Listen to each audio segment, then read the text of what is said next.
এই পৃথিবীতে আপনি কাকে ভালোবাসবেন?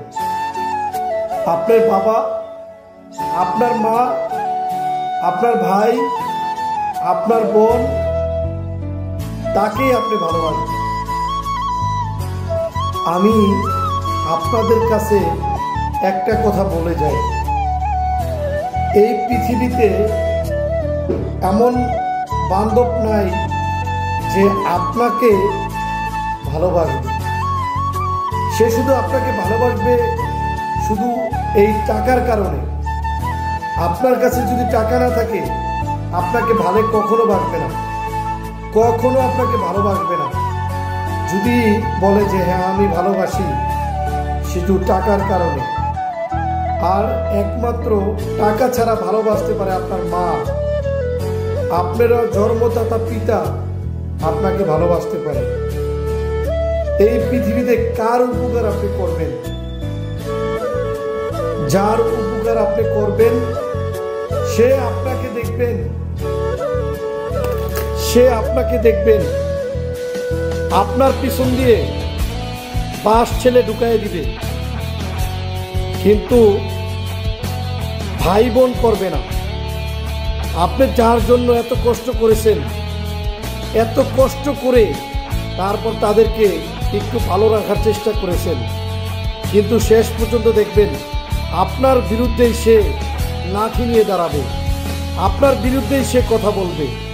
হয়তো আমার কথাটা আপনাদের খারাপ লাগতে পারে, কিন্তু আমি যেই কথাটা বলতেছি এটাই বাস্তব কথা প্রিয় বন্ধুরা। কারণ আপনি যার উপকার করবেন সে আপনার পিছনে লাঠি নিয়ে দাঁড়িয়ে থাকবে। কখন আপনার মাথার উপরে একটা বাড়ি দেওয়া যায়। এই কথাটা কি কারণে বলছি? কারণ আমার এই বয়সে আমি অনেক মানুষের উপকার করার চেষ্টা করছি, কখনো কোনো মানুষের ক্ষতি করি নাই, কখনো কোনো মানুষের ক্ষতি করার চেষ্টাও করি নাই। উপর আল্লাহ আছেন, সে দেখতেছেন কার ক্ষতি করেছি কার ভালো করেছি। এটাই হলো বাস্তব কথা। কিন্তু আমি আপনাদের কাছে অনুরোধ করব, কেউ যদি দোষ না করে তার বিরুদ্ধে দোষ চাপিয়ে দিয়েন না। যেটা সত্য সেটাই বলবেন, যেটা বাস্তব সেটাই বলবেন, কিন্তু একজনের বিরুদ্ধে আপনারা কখনো দোষ চাপিয়ে দিয়েন না। কারণ সবসময় চেষ্টা করবেন যে আসলে ওই লোকটা কি আপনার ভালো চাইছে না আপনার খারাপ চাইছে, না এই লোকটা আপনার বিরুদ্ধে কখনো উল্টা পাল্টা কথা বলছে, আপনার পিছনে আপনার কোনো ক্ষতি করেছে। যাই হোক, আমার কথায় যদি আপনারা কেউ কষ্ট পেয়ে থাকেন আমাকে ক্ষমা দৃষ্টিতে দেখবেন।